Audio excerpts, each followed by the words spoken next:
Bonjour. Bienvenue à tous et à toutes à cette séance d'information portant sur les programmes offerts en gestion en formation à distance à l'Université du Québec en Abitibi-Témiscamingue.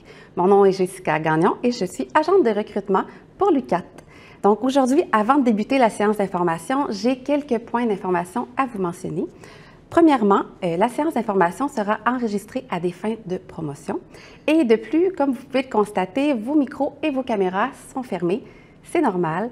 Si vous souhaitez poser des questions, eh bien, vous pouvez le faire en utilisant l'outil questions-réponses qui est situé tout juste au bas de votre outil Zoom. Derrière leur écran, nos collègues de l'équipe du recrutement et de l'UR en séance de la gestion seront présents pour répondre à vos questions. À la toute fin de la rencontre, nous allons prévoir une période de questions où nous allons pouvoir poser les questions à nos invités qui seront avec nous aujourd'hui. De plus, en étant présent, vous allez pouvoir bénéficier d'une admission sans frais. Donc, je vais pouvoir vous donner plus de détails à ce sujet plus tard au courant de la séance d'information. J'aimerais vous présenter nos invités qui seront présents avec nous aujourd'hui. Tout d'abord, nous avons Mme Cynthia de Champlain qui est avec nous en studio. Bonjour Cynthia. Bonjour Jessica. Et nous avons également Louis Bellil qui est à distance. Donc, bonjour Louis. Bonjour. Bonjour. Bonjour. Tous deux sont professeurs à l'unité d'enseignement et de recherche en sciences de la gestion et s'impliquent également auprès de la direction du module. Donc, j'aimerais aussi vous présenter au niveau du déroulement de la séance d'aujourd'hui. Tout d'abord, nous allons débuter avec un premier volet sur nos programmes en sciences comptables.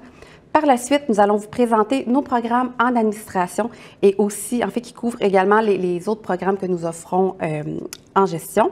Et en fait, ce sera l'occasion aussi de vous présenter tout au long de la séance le témoignage d'une personne diplômée.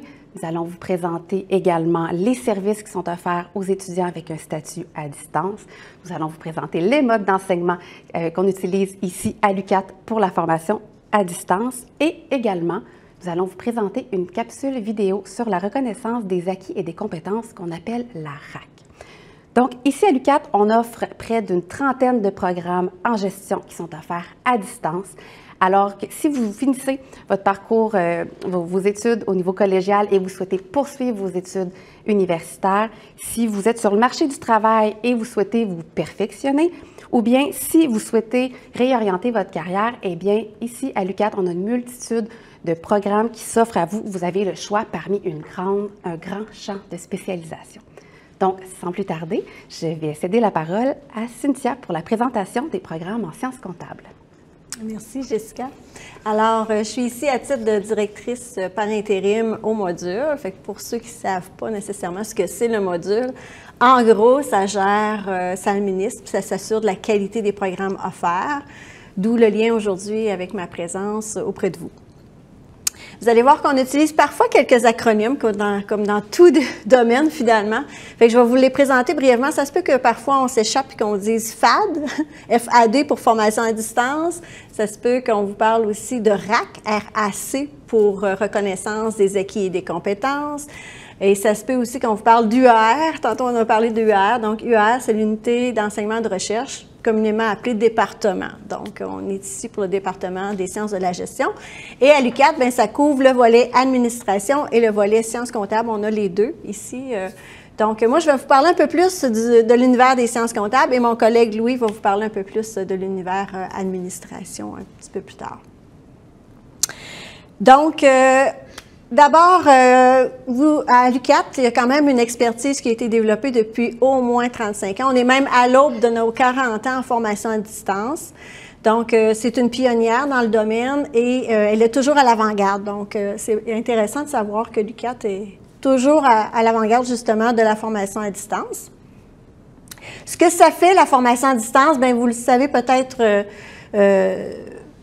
parce que vous avez soit eu des cours ou vous avez entendu parler de ce que c'est la formation à distance, mais ce que ça permet, entre autres, on va le voir un petit peu plus loin, il y a d'autres possibilités, mais ce que ça permet, entre autres, c'est de pouvoir continuer à travailler, c'est-à-dire de ne pas être obligé de se dégager des plages horaires de jour ou des trucs comme ça. Donc, ça vous permet de poursuivre votre travail, mais aussi de pouvoir rester chez vous. Donc, il y a une plus grande flexibilité quant au lieu et au moment où on peut écouter finalement la formation.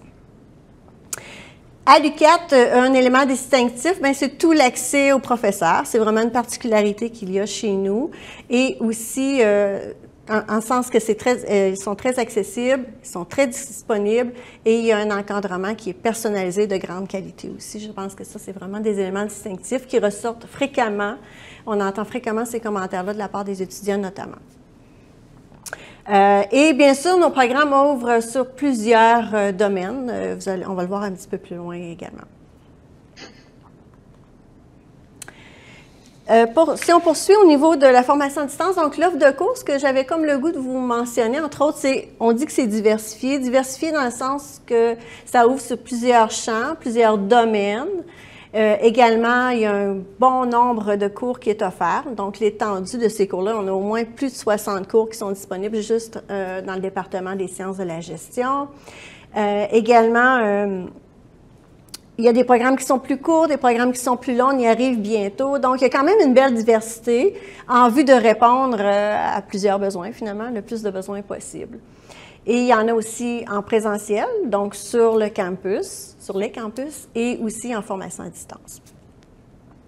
Donc, il y a un besoin, ça répond aux besoins de tous. En présentiel, certains préfèrent ce mode-là parce qu'ils ont, par exemple, une proximité avec l'enseignant et les étudiants. Ils aiment avoir réponse tout de suite à leurs questions, ils aiment la vie de campus, etc.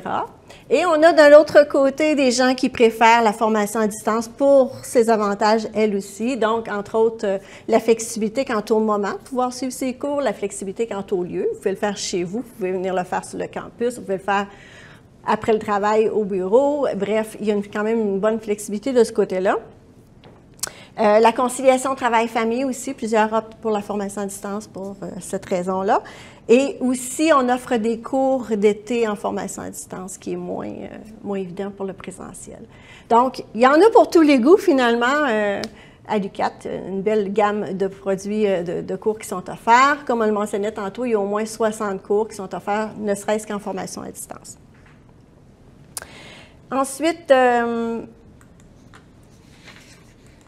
du côté des modes d'enseignement, donc lorsque vous allez vous inscrire, vous allez voir qu'il y a des modes d'enseignement. Fait que, brièvement, là, pour vous les expliquer, parce que peut-être que c'est des notions que vous connaissez peu ou moins. Donc, quand on parle de synchrone, ça veut dire que ça va se faire dans le même lieu, en même temps que le professeur va donner le cours. Donc, c'est vraiment en temps réel quand on parle de mode synchrone.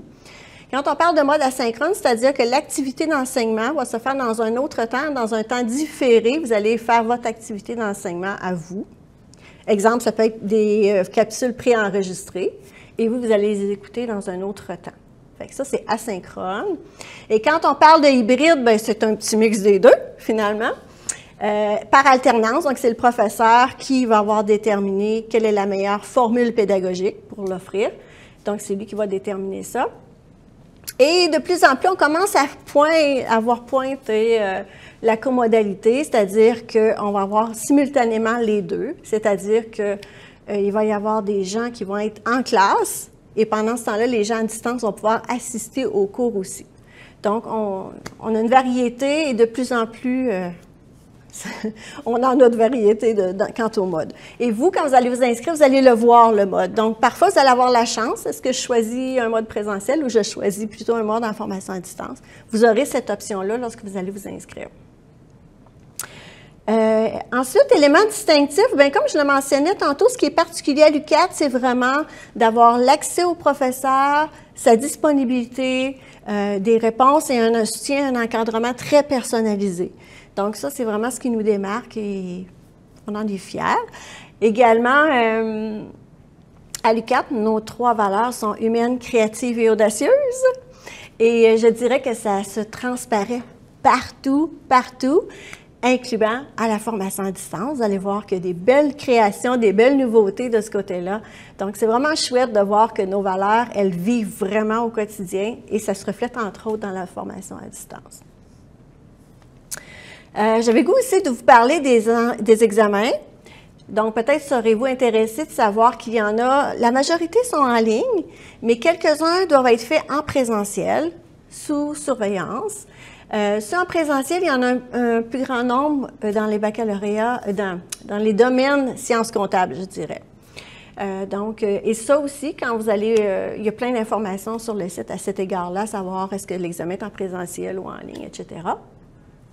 Si jamais il est en présentiel, sachez que ça va être de votre lieu de résidence à pas plus que entre 50 et 100 km.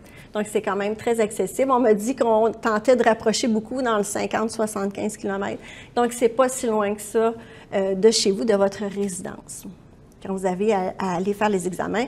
Et c'est maximum 2 examens. Souvent, c'est à la semaine 8 et à la semaine 15 qu'on a ça en formation à distance. Donc, on prévoit ça dans notre agenda assez d'avance, puis on s'organise en conséquence.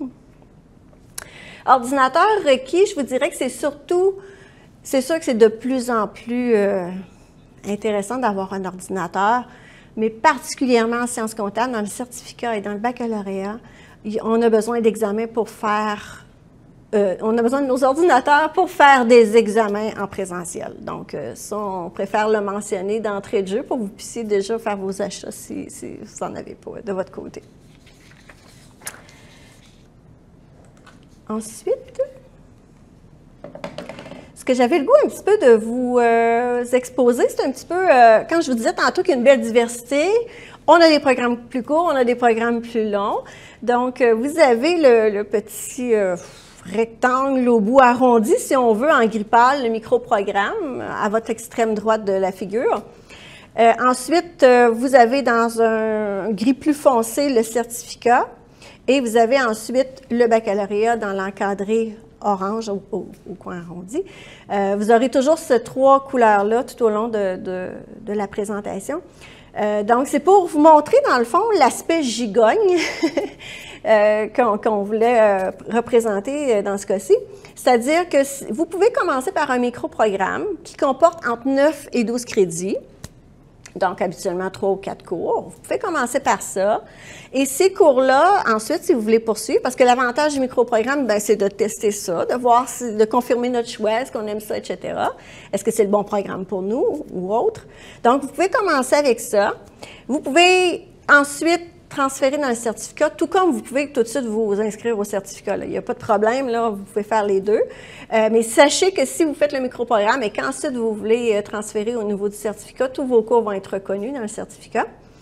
Et ensuite, si jamais vous voulez continuer, parce qu'on peut aussi continuer dans le baccalauréat, mais sachez que tous vos cours du microprogramme et du certificat pourront être reconnus dans le baccalauréat.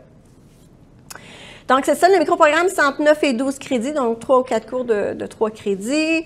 Le certificat, quant à lui, c'est 30 crédits. Pour quelqu'un qui le fait à temps plein, c'est 1 an. Pour le baccalauréat, c'est 90 crédits. Donc, pour quelqu'un qui le fait à temps plein, 3 ans. C'est aussi possible de faire un baccalauréat par cumul en cumulant 3 certificats de 30 crédits. Vous pouvez obtenir un baccalauréat par cumul de 90 crédits. Donc ça, c'est un petit peu l'aspect gigogne que je voulais vous exposer. Je fais un premier exemple avec vous avec le baccalauréat en sciences comptables et Louis va vous en présenter d'autres dans l'univers de l'administration. Donc, simplement, pour le microprogramme en sciences comptables, il y en a un, il y a le certificat en sciences comptables et le baccalauréat en sciences comptables. Donc, pour le microprogramme en sciences comptables, il y a 3 cours, 9 crédits, le certificat 10 crédits et tout ça peut être reconnu, bien sûr, dans le baccalauréat, tout comme vous pouvez commencer tout de suite par un certificat ou un baccalauréat.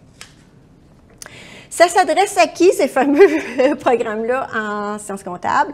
Donc, ça s'adresse à tous ceux qui ont le goût de travailler dans cet univers-là, dans l'univers de la comptabilité. Et ça ouvre, par exemple, si on parle au niveau du baccalauréat, bien sûr, ça ouvre sur des postes professionnels en comptabilité, exemple, agent de gestion financière, contrôleur financier, chef des services financiers, auditeur interne. Donc, c'est plusieurs possibilités qui sont offertes pour le baccalauréat. Ce qu'on offre de notre côté, les objectifs que l'on recherche dans le baccalauréat, c'est de vous offrir une formation générale en comptabilité, mais aussi en ayant développé plusieurs compétences de base dans l'univers de la gestion. Par exemple, en plus d'avoir des cours, je pense que c'est même ma diapositive suivante. tout à fait. Donc, si je parle un peu plus particulièrement du baccalauréat, on a 6 cours en sciences comptables, donc vraiment là, très spécifiques à l'univers de la comptabilité. Donc, comptabilité financière, comptabilité de gestion, excusez-moi, certification et fiscalité. À cela, on ajoute 9 cours de fonction, disons, de base, parce que quand on parle de compétences générales, on veut une formation générale, mais aussi vous donner des bonnes bases en administration, pas juste en comptabilité. Donc, il y a quand même des cours de fonction du genre droit des affaires qui est toujours fort intéressant d'avoir dans notre bagage, économie, gestion des ressources humaines, marketing, etc. Donc, quand on parle de formation en comptabilité, mais tout en ne négligeant pas une bonne formation en gestion, bien, c'est entre autres avec ces cours-là, les cours de fonction. On a des cours de finance, des cours en technologie d'information et intelligence d'affaires, bien sûr, pour offrir un programme d'actualité, finalement, au goût du jour, et un cours de stratégie aussi. Tout ça, ce que ça permet, bien sûr, on va développer des connaissances, on va les mettre en application. On vous apprend aussi à formuler, par exemple, à formuler des bonnes recommandations claires, à être capable de dénoncer aussi tous les impacts de vos recommandations. On développe beaucoup la capacité d'analyse, de synthèse, comment on communique l'information de façon adéquate, l'information financière et non financière aussi. Développer votre esprit critique, etc. Donc, ce sont tous des compétences que l'on développe de ce côté-là. Et donc là, ça serait pas mal ce que de mon côté, je pourrais dire au niveau des sciences comptables. Je pense qu'on pourrait ensuite poursuivre avec tout ce qui est l'univers des sciences d'administration avec mon collègue Louis. Parfait. Oui, effectivement. Merci beaucoup, Cynthia, pour la présentation. Avant de faire le saut avec notre collègue Louis, on va procéder au visionnement d'une capsule, en fait, d'un témoignage d'une diplômée au certificat en administration, soit le témoignage de Maryse Labrec.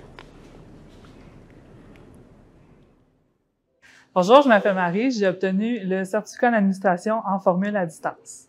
J'ai choisi de faire le certificat à distance parce que je me trouvais dans une situation au travail où j'avais besoin d'accomplir plus de défis, j'avais besoin de plus de variété.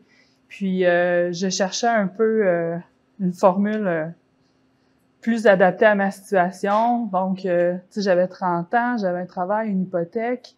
J'ai décidé de faire le certificat à distance en administration. J'avais dans le but de faire une petite formation comme ça de 10 cours. Ça m'a pris 3 ans à l'obtenir. Ce que j'ai trouvé intéressant avec la formule à distance, c'est la flexibilité que ça pouvait me donner. Dans le fond, on a les cours à écouter à chaque semaine, mais le visionnement qui dure 3 heures peut être placé où on veut à chaque, dépendamment de nos activités.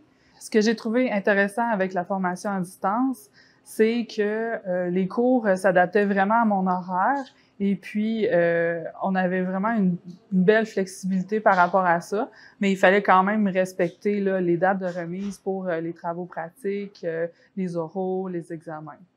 Pour ce qui est des examens, il y a dans certains cours, on les fait directement sur Internet par la plateforme Moodle. Et sinon, il faut se déplacer à l'université. On est dans un auditorium avec plein d'autres étudiants avec nous, puis ça nous permet en même temps de pouvoir avoir des discussions là, avec d'autres étudiants par rapport à leur parcours. Le certificat en administration m'a apporté une variété de connaissances telles que des notions d'économie, de comportement humain, de gestion des organisations, de gestion des ressources humaines. On a même touché au droit des affaires. C'est toutes des connaissances qui, je pense, soit dans ma vie personnelle ou dans ma vie professionnelle, vont m'être vraiment utiles. Donc, comment ça se passe un cours en formation à distance?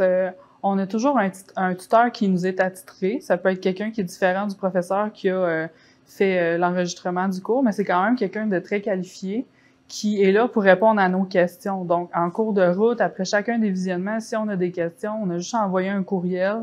On est à un zoom de distance. Les gens sont très, très, très disponibles pour répondre à nos questions. Donc, en faisant le certificat, je suis tombée sur mon premier cours d'initiation à la comptabilité. Et puis, ça, j'ai fait ça dans la première année. Puis, j'ai eu un coup de cœur et je me suis dit, je suis tellement à ma place en comptabilité, il faut que je fasse le bac. Donc, pendant les années où j'ai continué à faire le certificat à distance pendant que je travaillais, ben j'ai réussi à ramasser assez d'argent pour pouvoir me lancer au bac en sciences comptables directement à temps plein. J'ai décidé de faire le bac en présentiel pour les avantages que ça donne, là, de pouvoir visiter l'université, avoir une proximité avec les professeurs, avec les autres collègues. Mais il est aussi disponible à distance. Donc, si vous avez une contrainte de distance ou familiale ou quoi que ce soit, c'est toujours possible de faire le bac, mais de le faire à distance. Donc maintenant, 5 ans plus tard, je suis finissante au bac en sciences comptables. Je suis très fière de m'être rendue où je suis rendue maintenant. Et j'ai l'intention aussi de continuer au DESS et d'obtenir mon titre de CPA. Mon conseil pour ceux qui hésitent à faire le saut dans les études universitaires, c'est osez-le. Au pire, commencez par faire un certificat. Vous allez avoir la confirmation que vous êtes à la bonne place. Puis il y a toujours des cours qui vont vous allumer. Puis il y a des bacs qui sont disponibles justement pour continuer puis approfondir les connaissances. Donc, puis nous allons poursuivre maintenant la séance d'information avec la présentation de nos programmes volet administration. Donc, cette présentation sera faite par Louis. Donc, Louis, vous êtes bien là? Oui? Oui! Je vous laisse aller Oui, pour la ben, présentation. merci beaucoup. Super. Donc, comme vous voyez, il y a quand même plusieurs, parce que je vais me reprendre, là, je suis un peu nerveux, je suis seul chez nous, mais même si je vous vois pas, là, je me reprends. Alors, on a plusieurs disciplines qu'on peut, en sciences de la gestion, qu'on peut aborder, en fait. Puis nous autres, à l'UQAT, on a la chance d'aborder plusieurs de ces disciplines-là. On a, par exemple, on a la chance d'aller se spécialiser, si on veut, en gestion des ressources humaines, pour être en mesure là, de plus accompagner, devenir conseiller en ressources humaines, directeur des ressources humaines, conseiller en développement organisationnel. On a cette chance-là. On a aussi la chance d'aller en finance. Donc, si on veut devenir planificateur financier, gestionnaire de portefeuille, directeur de compte, donc on peut aller se spécialiser en finance. Comme vous voyez aussi, on a le marketing. Donc, ce qui nous intéresse, nous, c'est la publicité, les ventes, tout ça. Le marketing, ça peut être un endroit intéressant. On a aussi l'intelligence d'affaires. L'intelligence d'affaires, ce que ça nous permet de faire, c'est d'aller creuser des données, en fait. C'est la capacité de se construire une banque de données à l'intérieur d'une organisation et, à travers ça, d'aller chercher des données pertinentes pour être en mesure de prendre des décisions qui vont être basées sur ce qu'on va appeler des données probantes plutôt que sur l'instinct. Quoique l'instinct peut être utile, mais en intelligence d'affaires, on va aller forer ça. Et comme vous voyez, on a les microprogrammes, les certificats et les baccalauréats. Et le même principe là, que ma collègue Cynthia vous a présenté, il y a l'aspect gigogne. C'est-à-dire que si on fait un microprogramme, on peut aller vers ensuite le certificat et on peut aussi aller au baccalauréat. Je vous dirais que les microprogrammes, là, notamment le microprogramme d'initiation à la gestion et d'initiation à la gestion des ressources humaines, c'est vraiment pour ceux qui veulent se tremper le bout d'une orteil. Dans l'univers des sciences de la gestion, c'est vraiment fait pour aller voir qu'est-ce que ça a de l'air, la gestion. Mais tu sais, si par exemple, vous avez une bonne idée de la gestion, mais vous voulez vous perfectionner, par exemple, dans le cadre de votre travail, vous dites, Crime, je vois là que toutes les données probantes, ça s'en vient quelque chose d'important. Je pense qu'il faudrait que j'aille faire quelques cours en intelligence d'affaires, mais que vous voulez pas faire un bac de 90 crédits, ben le microprogramme, les certificats, ça peut être intéressant. De la même façon, par exemple, le marketing, si vous faites notre certificat en marketing, il y a 7 cours uniquement dédiés au marketing dans ce certificat-là. Fait qu'on comprend rapidement que c'est pas un certificat fait pour quelqu'un qui va être un gestionnaire généraliste. C'est vraiment un certificat qui s'adresse à des gens qui veulent se spécialiser davantage en marketing. Et par la suite, là, si on va à nos baccalauréats, on a comme 3 grands baccalauréats, si je peux le dire.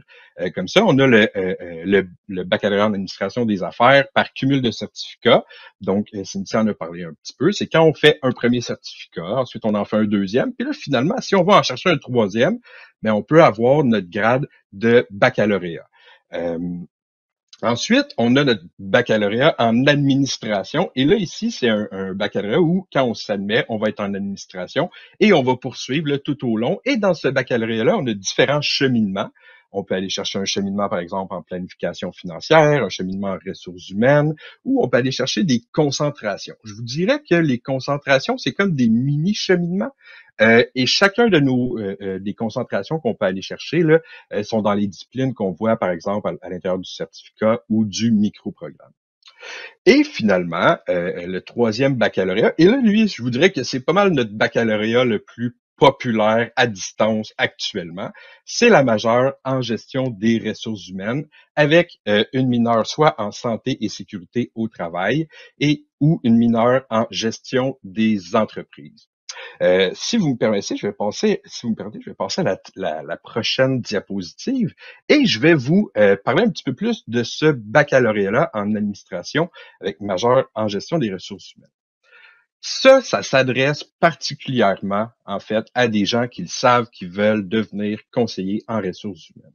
Et on a la chance, puis le plaisir, en tout cas, c'est pas la chance, c'est le plaisir, on a travaillé fort pour ça, de vous dire que si vous faites la majeure en gestion des ressources humaines, qui comprend 10 cours de fonction de base. Donc, ça, c'est des cours en comptabilité, en gestion des organisations, des cours généralistes, et 10 cours vraiment en GRH, et que vous la combinez avec notre mineur en santé, sécurité et relations de travail, vous allez avoir accès directement au titre de conseiller en ressources humaines agréé. Pas besoin de faire d'examen, on a accès directement au titre. Si vous dites, ah oui, ça m'intéresse, mais moi, la SST, c'est peut-être santé, sécurité au travail, relations de travail, c'est moins mon truc, mais j'aime ça les ressources humaines, mais on peut quand même faire la majeure en gestion des ressources humaines et aller faire une mineure en gestion des entreprises qui va vous donner un aspect un peu plus généraliste de la formation, et bien que ça ne vous donnera pas accès directement au titre de CRHA, ça va vous donner accès à faire l'examen pour ensuite là, aller chercher votre titre de conseiller en ressources humaines agréé. Donc ça, vraiment, je voulais prendre le temps de vous présenter là, ce baccalauréat parce qu'il est assez populaire. Puis là, vous vous demandez peut-être, oui, mais comment je peux faire pour rentrer, puis comment on peut m'accepter pour faire les différents programmes? Ben, on a deux grandes conditions d'admission, en fait, je vous dirais, dans nos différents programmes. Et là, c'est certain là, qu'il y a des petits détails, mais en général, on a la première condition, est-ce que vous avez un DEC? Donc, un diplôme d'études collégiales en sciences de la nature, sciences humaines, en technique de comptabilité et de gestion, en technique de gestion de commerce. Bon, est-ce que si vous avez un DEC, hein, généralement, dans nos programmes, vous allez être admissible. Puis là, certains vont dire, oui, mais moi, oui, j'ai pas de DEC. Fait que là, ben, on regarde et on peut passer par base d'expérience. Donc, on peut être admis à nos programmes sous base d'expérience. Et là, ici, pour être admis sous base d'expérience, ça prend au moins 21 ans. Ça, c'est la première condition. Ensuite, il faut posséder des connaissances appropriées et démontrer une préparation et des attitudes suffisantes pour entreprendre des études universitaires. Qu'est-ce que ça veut dire, ça, en fait? C'est avez-vous de l'expérience en gestion? Avez-vous de l'expérience dans le milieu du travail, par exemple? Peu importe. Donc, si vous voulez vous admettre sous base d'expérience parce que vous n'avez pas de DEC, première chose, avoir 21 ans. Ensuite, avoir une certaine expérience. Et là, si vous me dites, oui, mais moi, j'ai juste 21 ans, j'ai pas beaucoup d'expérience, mais j'aimerais ça quand même m'admettre. C'est ce qui est l'avantage d'avoir des programmes gigones, c'est que, par exemple, on pourrait dire, bon, t'aimerais ça aller faire le bac en ressources humaines, t'as pas encore beaucoup d'expérience, t'as quelques mois seulement d'expérience. On pourrait regarder la possibilité de vous faire commencer dans un micro-programme. Si ça va bien dans le micro-programme, après ça, on continue. On s'en va vers le certificat et finalement, vous pouvez vous rendre jusqu'au bac. Et là, ici, il y a certains, puis là, il y a certains programmes, là, je vous invite à regarder, notamment en intelligence d'affaires et tout ça. Ça prend des mathématiques. Pour entrer aussi directement au baccalauréat, ça prend des mathématiques, mais on offre un cours d'appoint qui va vous remettre à niveau si vous en avez besoin. Donc, pas de souci à ce niveau-là, mais il y a des petites nuances là, que je vous invite à consulter. Et là, si vous voulez vous admettre sous base d'expérience, on demande des documents particuliers, un peu plus particuliers à fournir. Ces documents-là sont, bon, une copie du certificat de naissance pour confirmer votre âge, votre dernier relevé de notes, une lettre d'attestation de l'employeur qui nous dit que vous avez effectivement, que vous travaillez actuellement, que vous avez fait effectivement une certaine expérience dans le domaine et tout ça. Votre curriculum vitae, évidemment, pour qu'on puisse évaluer ça, et une lettre de motivation. Et comme je vous dis, si vous n'êtes pas certain d'avoir tout ce qu'il faut, par exemple, pour un baccalauréat, parce que, tu sais, si on veut rentrer au bac, c'est sûr qu'on va demander un peu plus d'expérience. Comme je vous dis, on a toujours la possibilité de commencer, de se tremper l'orteil par le microprogramme et de voir là, comment on peut progresser. Et là, je vais m'adresser plus particulièrement à ceux qui ont un DEC, soit en technique de comptabilité et de gestion, ou un DEC, une technique de gestion de commerce. On a la chance aussi de pouvoir vous offrir une passerelle. Donc, pour ceux qui ont réussi un TCG ou une TGC, dans les 5 dernières années, on peut reconnaître des cours automatiquement si les gens ont réussi à maintenir là, une cote R égale ou supérieure à 26. Donc, si vous avez une TCG de moins de 5 ans, vous avez une cote R de 26 ou plus, on va vous reconnaître 10 cours dans votre bac. Donc, vous allez sauver une année au complet. Alors que si vous avez une technique de gestion de commerce, ici, qui date de moins de 5 ans, ici, on va vous reconnaître jusqu'à 5 cours. Ici, ça vous fait pas sauver une session au complet, mais au moins ça allège les sessions, puis ça peut être intéressant pour ça. Et finalement, si, par exemple, vous n'avez pas une cote R de 26 ou votre DEC date de plus de 5 ans, il n'y a pas de problème parce qu'on peut faire vous soumettez votre dossier puis on peut faire une analyse cours par cours. Puis ça se peut très bien que, même si vous n'avez pas une cote R de 26, mais ce qui a fait baisser votre moyenne, ce ne sont pas des cours en lien avec la gestion, mais ce sont les cours, par exemple, de philosophie. Peut-être que quand on va faire l'analyse cours par cours, on va quand même vous reconnaître vos 10 cours équivalents. Donc ça, c'est une passerelle qui est vraiment intéressante pour nos étudiants.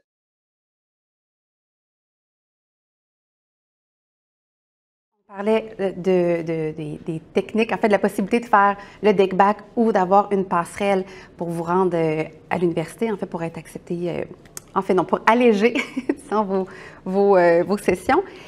Et en fait, pour accéder à cette passerelle ou au DEC-BAC, vous devez procéder à une demande à la reconnaissance des acquis, donc à la fameuse RAC, ou même si vous avez déjà fait des cours dans une autre université et vous souhaitez transférer pour vos cours à l'UQAT, là aussi encore, il y a une demande à faire à la reconnaissance des acquis. On va donc vous présenter une capsule qui va vous donner plus de détails sur la marche à suivre pour la fameuse RAC.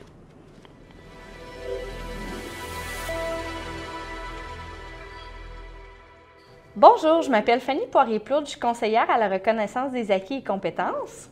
Bonjour, mon nom est Lisiane Brochu, je suis technicienne à la reconnaissance des acquis et des compétences.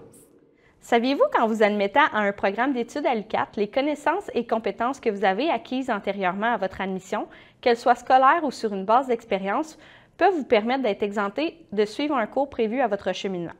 C'est ce qu'on appelle la reconnaissance des acquis et compétences ou plus communément appelée la RAC.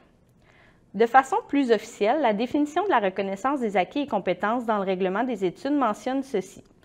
Par la reconnaissance des acquis, l'UQAT reconnaît la valeur de la formation des connaissances et des habiletés que possède une personne et qui correspondent soit à un ou des objectifs du programme, soit à un ou des cours qui le composent.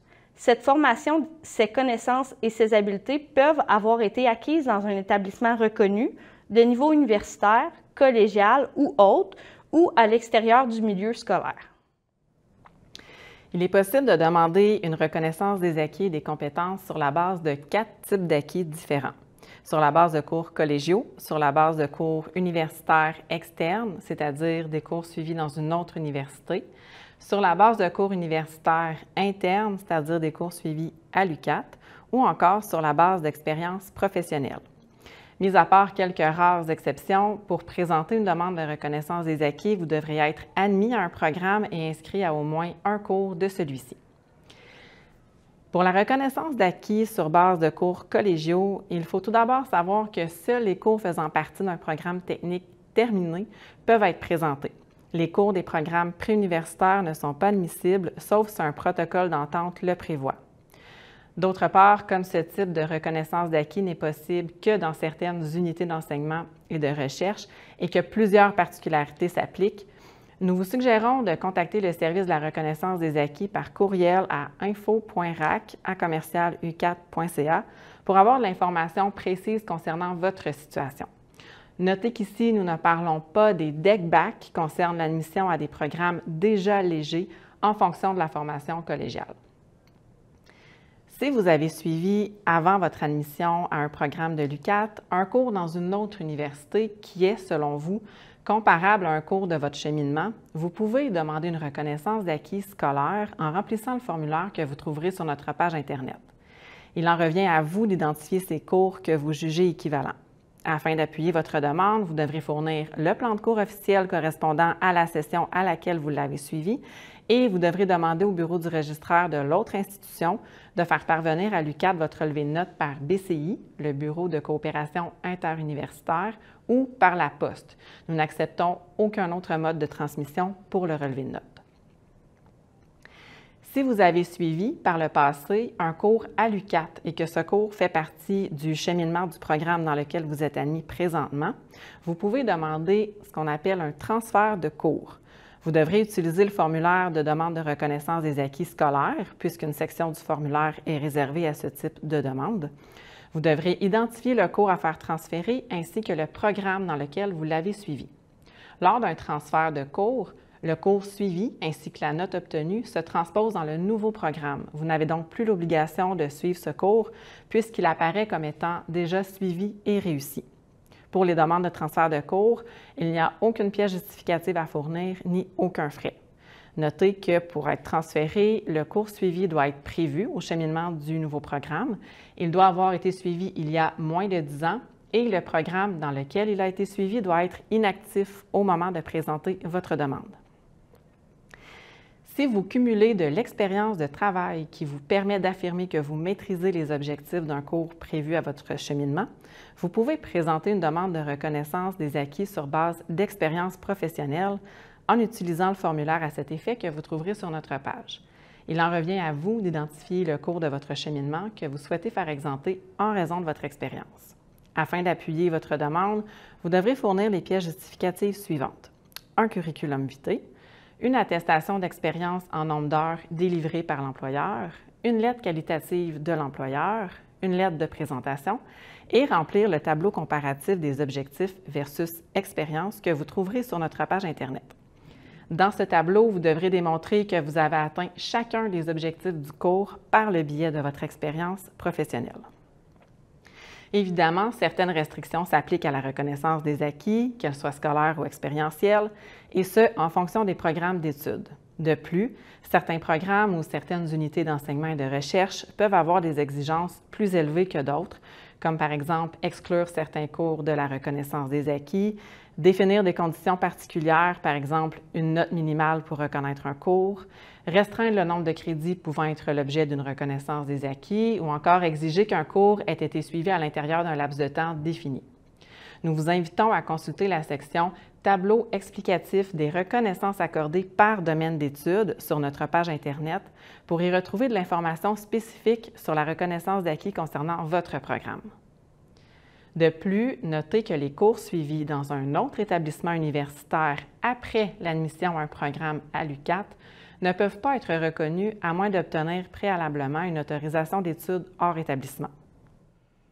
Lorsque vous présentez une demande de reconnaissance des acquis, c'est le service de la RAC au bureau du registraire qui la reçoit. C'est le point de chute de toutes les demandes, tous programmes confondus. Une fois la demande reçue, qu'elle est complète et conforme, c'est-à-dire qu'elle contient toutes les pièces justificatives requises, elle est envoyée à l'unité d'enseignement et de recherche concernée. C'est l'expert de contenu qui l'analysera.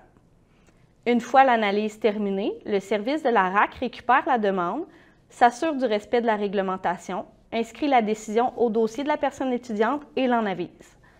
En raison des délais liés à ce processus, vous devez soumettre dès que possible votre demande de reconnaissance des acquis après l'admission au programme et suite à votre inscription à au moins un cours de celui-ci. De plus, il est recommandé de ne pas s'inscrire à un cours demandé en reconnaissance des acquis afin d'éviter des situations contraignantes en raison de ce délai. Les frais de la reconnaissance des acquis diffèrent en fonction du type d'acquis présenté et du nombre de crédits qui ont été exemptés. Vous trouverez le tableau explicatif des frais dans les formulaires ainsi que sur notre page Web. Prenez note que ces frais sont sujets à changement. Pour terminer, vous trouverez sur notre page Internet plusieurs informations utiles concernant la reconnaissance des acquis, ainsi que les formulaires nécessaires pour présenter votre demande. Pour toute question, nous vous invitons à nous écrire au info.rac@commercialucat.ca et il nous fera plaisir de vous répondre. Oui, donc il y avait plusieurs informations dans cette capsule très intéressante. Sachez que nous allons vous faire parvenir l'enregistrement de l'ensemble de cette séance d'information dans quelques jours. Donc, vous allez pouvoir réécouter la séance si c'est soit les informations de Louis ou de Cynthia ou même cette capsule concernant la reconnaissance des acquis. Donc, nous allons poursuivre avec Louis. Donc, Louis, est-ce qu'il y a une durée maximale pour compléter un des programmes? Oui, en effet, il y a une durée maximale, en fait, pour chacun des programmes, microprogrammes, certificats, grade par cumul, baccalauréat. Et vous voyez que quand même la durée maximale, elle est quand même assez longue, je vous dirais. Si vous faites, par exemple, à temps complet pour les certificats, c'est 5 sessions. Baccalauréat, c'est 12 sessions, un petit peu autour de 5 ans. Mais si vous le faites à temps partiel, là, on voit qu'il y a beaucoup plus de temps. Et tu sais, quand on parlait, par exemple, du grade par cumul de certificats, donc 3 certificats, vous avez jusqu'à 15 ans pour réussir pour faire ça. Donc, c'est pas obligé. Si on commence puis on n'ose pas parce que là, on a peur, je pense que ça vaut la peine de commencer par un cours, 2 cours, puis quand on regarde, on voit que, par exemple, juste pour faire un certificat c'est 10 cours, 10 sessions, c'est 1 cours par session. Donc, on se rend compte et ça compte même pas les sessions d'été. Donc, il y a quand même du temps pour que vous puissiez réaliser votre projet d'études. Et en parlant de votre projet d'études, j'aimerais ça vous parler aussi de quelques facteurs de réussite parce que faire de la formation à distance, ça nécessite quand même une bonne discipline, je vous dirais. Tu sais, quand vous allez voir, là, généralement des séances habituelles de cours, c'est 3 heures par séance de cours. Mais dites-vous que les cours sont montés en fonction que s'il y a 3 heures de cours, par exemple, de capsules vidéo à écouter, généralement, il y a 6 heures d'études qui vient avec ça. C'est certain que c'est une moyenne. Certains vont en prendre moins, certains vont en prendre un petit peu plus. Il y a des semaines que ça va être moins, il y a des semaines que ça va être plus. Mais en moyenne, il faut vraiment calculer ça. Donc, si on a un projet d'études, peut-être qu'on peut commencer avec quelques cours pour commencer et voir la charge de travail que ça implique. On vous conseille aussi beaucoup de lire avant les cours, évidemment, de lire avant d'écouter les séances. Si vous êtes en classe, de participer activement, mais même en formation à distance, gênez-vous pas pour contacter vos tuteurs. On a la chance d'avoir des tuteurs d'une grande qualité à l'UER. Les tuteurs, c'est les gens qui vont vous encadrer pendant que vous allez réaliser votre cours. Donc, ils sont très disponibles. Il y a la possibilité aussi souvent d'avoir des forums. Puis eux sont là pour répondre à vos questions. Donc, gênez-vous pas à les contacter régulièrement. Et quand on vous suggère de faire des travaux plus formatifs qui comptent pas pour la note finale, mais qui vont vous aider, comme dans plusieurs par exemple, dans plusieurs de mes cours, en classe, il y a des ateliers. Ben, à la maison, faites les ateliers, ça peut vous aider à avoir, à vous approprier la matière. Puis juste un petit dernier truc aussi que je voulais vous parler, ça vaut la peine de commencer puis d'avoir des bonnes notes, je vous dirais, parce que si on n'arrive pas à maintenir une moyenne de 2.0, donc une moyenne d'autour de C, il y a le risque d'être mis en tutelle. Le risque d'être mis en tutelle, en fait, c'est qu'on va vous demander, vous allez avoir 2 sessions pour remonter votre moyenne. Fait qu'ici, ça vaut la peine peut-être d'en prendre un peu moins, mais de bien réussir, ou alors de s'informer sur, il y a des cours qu'on sait un peu plus exigeants, donc d'essayer d'équilibrer nos sessions, pour être en mesure de bien progresser. Aussi, si, admettons, dans un cours, ça va moins bien, il y a toujours la possibilité de faire un abandon sans échec, par exemple, si on voit que ça peut nuire à notre moyenne. Donc, c'est toujours à être vigilant par rapport à la moyenne. C'est pas juste de réussir le cours, c'est de bien les réussir aussi. Merci Louis. D'ailleurs, à l'UQAT, on offre une multitude de services pour nos étudiants qui ont le statut à distance. Donc, on aimerait vous présenter une capsule vidéo qui présente ces services et les méthodes d'enseignement à distance à l'UQAT.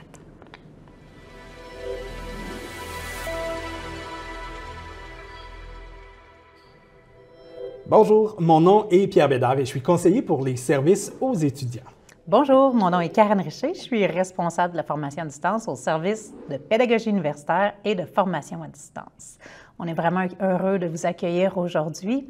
En fait, d'entrée de jeu, j'aimerais vous dire que pour l'UQAT, la formation à distance, ça fait vraiment partie de notre ADN. Ça fait déjà plus de 30 ans qu'on offre de la formation à distance. L'UQAT est situé sur un territoire qui est très vaste, donc ça fait vraiment plusieurs années qu'on a ce souci d'accessibilité, de rendre disponibles nos formations à des étudiants qui concilient le travail, la famille, les études, les distances. Donc, on a développé plusieurs services, plusieurs types de cours en formation à distance depuis des années. Donc, j'aimerais inviter Pierre à nous présenter quelques-uns des services qu'on va vous offrir ou qu'on pourrait vous offrir si vous êtes étudiant avec nous à partir de l'automne prochain. Voilà. Moi, je présente quelques ressources qui sont offertes à toute personne qui s'inscrit en formation à distance, donc spécifiquement pour vous. Débutons avec le Bureau d'aide à la réussite. On offre du soutien pour tout ce qui a trait aux responsabilités qui viennent avec les études, que ce soit pour l'organisation, la gestion du temps, la conciliation avec le travail ou la famille. Bien, on a une équipe qui est là pour vous rencontrer virtuellement, pour vous soutenir. On offre également de nombreux ateliers tout au long de la session qui traitent des stratégies les plus pertinentes et les plus aidantes. On poursuit avec l'équipe des besoins particuliers et étudiantes ou étudiants en situation de handicap. Si vous avez un diagnostic, un trouble ou un handicap, qu'il soit temporaire ou permanent, bien, ça peut venir influencer votre parcours et on a une équipe dédiée à vous accompagner tout au long de vos études avec nous. Plusieurs se questionnent souvent sur les capacités informatiques quand vient le temps de décider de faire de l'apprentissage à distance. Bien, nous, à l'UQAT, on offre un support personnalisé par des gens avec qui on peut parler. Nous serons là non seulement pour vos questions sur les plateformes, mais également pour vous aider avec les logiciels les plus courants lors de votre formation. Et sachez qu'en tout temps, vous pouvez également retrouver des courtes capsules vidéo sur notre site Web pour vous guider de façon autonome. Lorsque vous êtes étudiante ou étudiant avec nous, vous avez accès à une équipe de soutien psychosocial. Nos intervenantes, elles sont là pour vous aider à vivre une expérience universitaire positive et enrichissante et leurs services sont gratuits et confidentiels. Afin de vous aider avec les questions d'aide financière, nous avons une ressource qui est dédiée à répondre à vos interrogations. Elle est là pour vous assister avec les formulaires du programme d'aide financière du gouvernement ou pour vous informer sur les nombreuses bourses qui vous sont offertes. Être étudiante ou étudiant à l'UQAT, c'est aussi profiter de belles activités organisées par notre équipe en charge de la vie étudiante. Au courant de l'année, nous vous offrons de nombreux événements réalisés en mode présentiel et virtuel, des concerts, des visionnements de films et bien d'autres. Pour vous soutenir dans vos cours, nos équipes ont développé une expertise pour la formation à distance. Par exemple, l'équipe de la bibliothèque peut organiser gratuitement l'envoi et le retour par la poste d'un document physique que vous auriez besoin pour un travail. Vous avez aussi le droit à une tonne de ressources numériques et si vous avez besoin d'aide, nos bibliothécaires sont les expertes pour vous soutenir. Nous avons également un service de révision de travaux par des monitrices et des moniteurs de langue afin de garantir une correction optimale. Finalement, depuis des années, l'UQAT tisse des liens serrés avec les nations autochtones du Québec et nous avons une équipe dédiée à soutenir nos étudiantes et étudiants issus de ces communautés avec un savoir authentique sur les approches, les traditions et les réalités qui leur sont propres. Voilà, c'est quelques services parmi les nombreux qui sont offerts à notre communauté étudiante à distance. Donc, vous voyez que quand vous vous inscrivez à l'UQAT, vous n'êtes jamais vraiment seul devant votre écran à faire votre cours. En arrière, il y a toute une équipe de gens qui sont là et ils sont dédiés à vous soutenir. Merci beaucoup, Pierre. Vous allez être des étudiants à l'UQAT, vous allez vouloir connaître un peu plus d'informations sur nos programmes, sur nos cours. Je vais vous parler un peu de la formule quand vous êtes étudiant à l'UQAT à distance. En fait, vous allez suivre le calendrier universitaire, les sessions qui sont la session d'automne, d'hiver et d'été, parce qu'on veut que vous fassiez partie d'un groupe. On croit à l'UQAT que même si vous êtes en formation à distance, c'est important d'avoir une communauté universitaire, une communauté d'étudiants. Donc, dans chacun des groupes que vous allez suivre à l'UQAT, il va y avoir d'autres étudiants qui vont être inscrits en même temps que vous. L'ensemble des contenus de cours sont disponibles sur des plateformes. Pierre en a parlé, on a des services pour les plateformes. Donc, on a un campus virtuel qui vous permet de retrouver l'ensemble des informations comme si vous étiez ici à l'UQAT, mais aussi tous les contenus de cours. Donc, que ce soit vos lectures, que ce soit vos travaux, beaucoup de visionnements. À l'UQAT, on a choisi d'utiliser le médium qui est la vidéo pour filmer vos professeurs, pour filmer des intervenants, des conférenciers, aller dans les milieux, vous faire visiter des entreprises. Donc, vous pouvez trouver facilement de 30 à 40 heures de vidéos par cours que vous allez suivre à l'UQAT.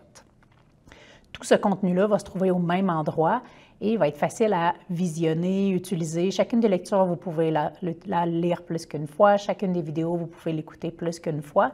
Donc, c'est vraiment du matériel qui vous appartient pour vous permettre de cheminer, de demeurer motivé et, comme je disais, d'être en contact avec d'autres étudiants.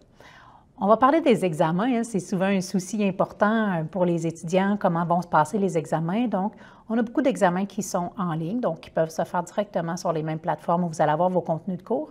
Mais on a aussi des examens qui vont se passer en présentiel. Et je tiens à le mentionner, c'est important, on vous garantit un lieu d'examen à moins de 50 km de votre maison. Donc, où vous soyez au Québec, au Canada, on s'assure de vous trouver le lieu d'examen et de vous fournir l'information. Donc, vous n'avez pas à être inquiet de vous déplacer sur des très longues distances. On vous fournit les centres d'examen. J'aimerais terminer en parlant du style d'encadrement qu'on a à l'UQAT. On aime bien dire qu'on est humain, même dans notre encadrement. Donc, il y a un tuteur qui est pairé avec chaque groupe d'étudiants et qui est là pour l'aider à cheminer, à demeurer motivé, à expliquer le cours, à répondre à vos questions, à corriger vos travaux, à vous donner de la rétroaction. Donc, votre tuteur, c'est vraiment quelqu'un qui est là pour vous, avec vous, toute la session, qui va vous accompagner et qui vous fournit vraiment un accompagnement, un encadrement de proximité. Et il n'y a pas de limite de temps qu'on peut passer avec notre tuteur. On peut prendre des réunions téléphoniques avec Zoom, Teams, comme on veut. Donc, c'est vraiment le moyen qui convient à l'étudiant pour contacter son tuteur, pour suivre son tuteur, qui sont mis à votre disposition. Donc, vous voyez, comme Pierre le dit, comme je viens de vous le dire, on a des équipes dédiées à la formation à distance à l'UQAT, des gens qui sont passionnés, qui aiment la formation à distance. On développe des cours de très haute qualité parce qu'on aime cette formule d'enseignement-là, on y croit. Donc, on espère vraiment aujourd'hui qu'on vous a donné envie de vous informer et je vous remercie de nous avoir écoutés. Si jamais une des informations qu'on vient de mentionner, vous aimeriez la réentendre ou vous posez des questions, bien, tout ce qu'on a mentionné, c'est disponible sur notre site internet uqat.ca. Donc, n'hésitez pas à aller voir. Vous allez voir l'ensemble de la panoplie des services qui vous sont offerts ou toute autre question. Puis, bien, il ne reste qu'à vous dire qu'on espère vous voir bientôt parmi notre communauté étudiante.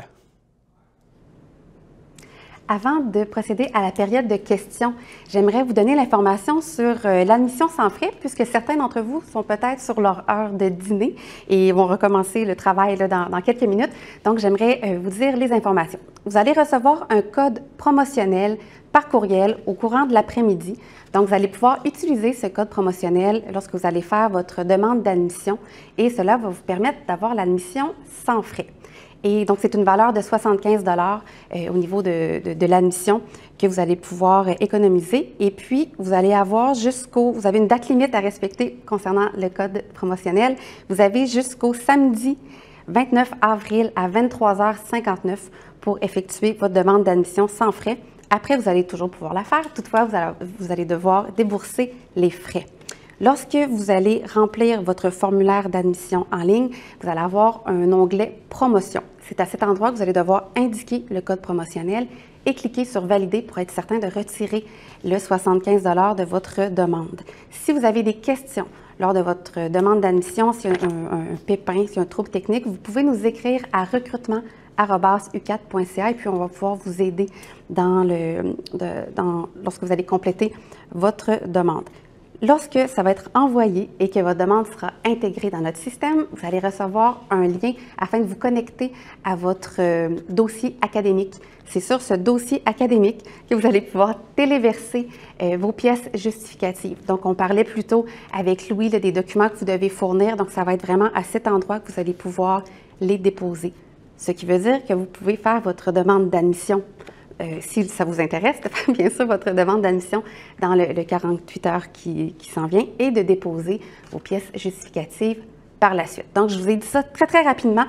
Si vous avez des questions, vous pouvez nous écrire à recrutement@uqat.ca et ça va nous laisser quelques minutes pour faire la période de questions. Donc, pour débuter, j'aimerais poser une question à Cynthia, qui est avec moi. Donc, on a eu la question, est-ce que les programmes de l'UQAT sont contingentés?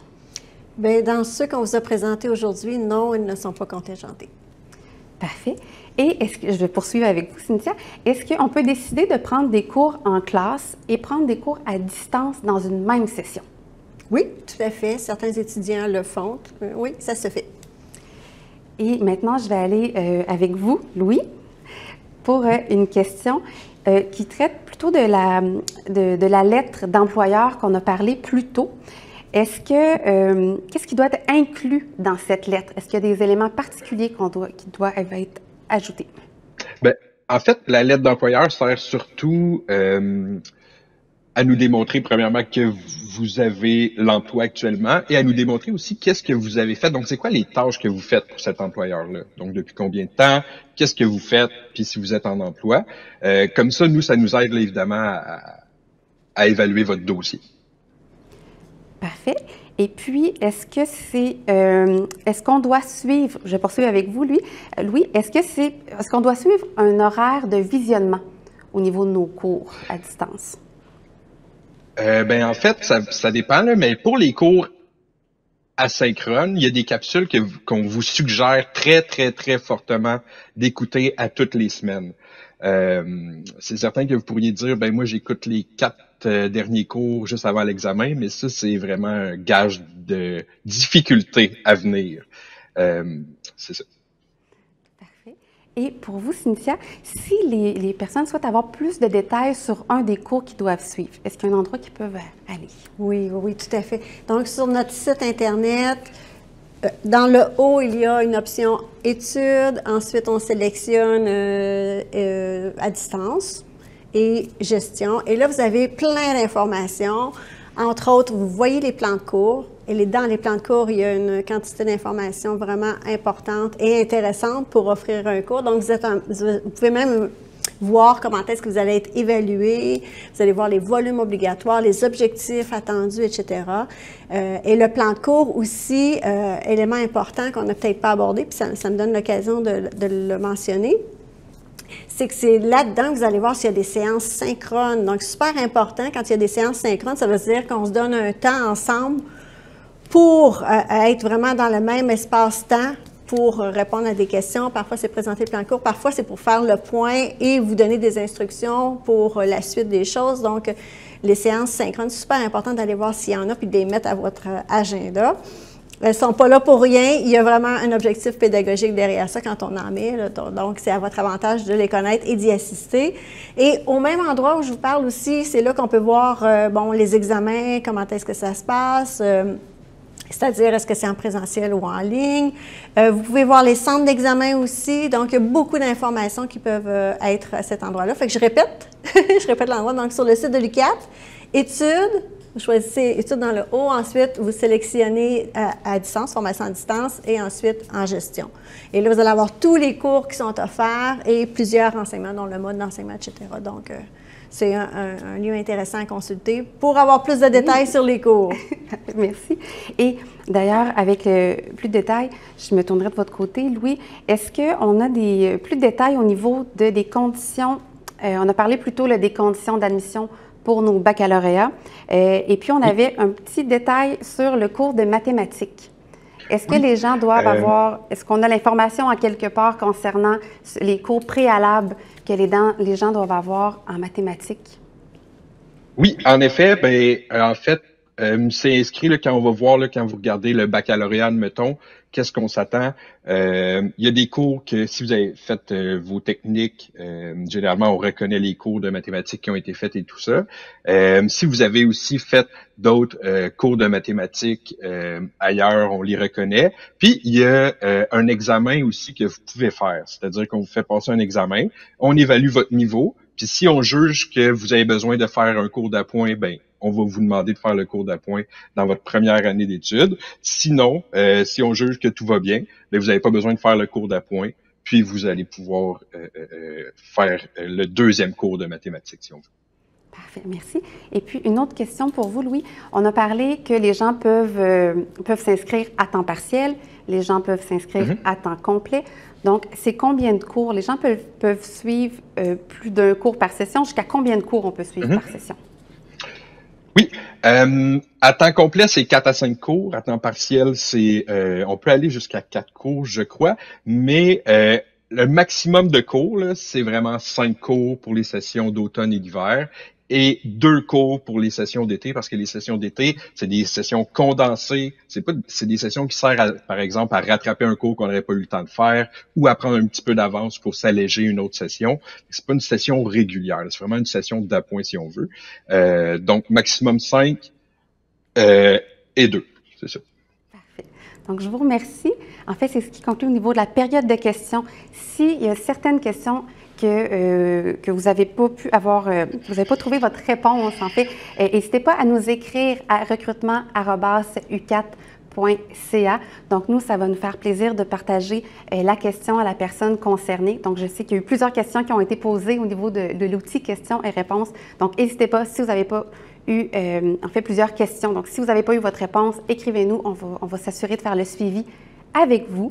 Donc, c'est ce qui conclut notre séance d'information sur nos programmes en gestion. J'aimerais remercier Cynthia et Louis d'avoir été avec nous et puis nous avoir partagé les informations sur les programmes. J'aimerais aussi remercier l'équipe technique, nos collègues qui étaient sur Zoom pour vous répondre. Et surtout, merci à vous à la maison ou au travail d'avoir assisté à cette séance d'information. J'espère que vous avez apprécié et puis je vous souhaite un bel après-midi.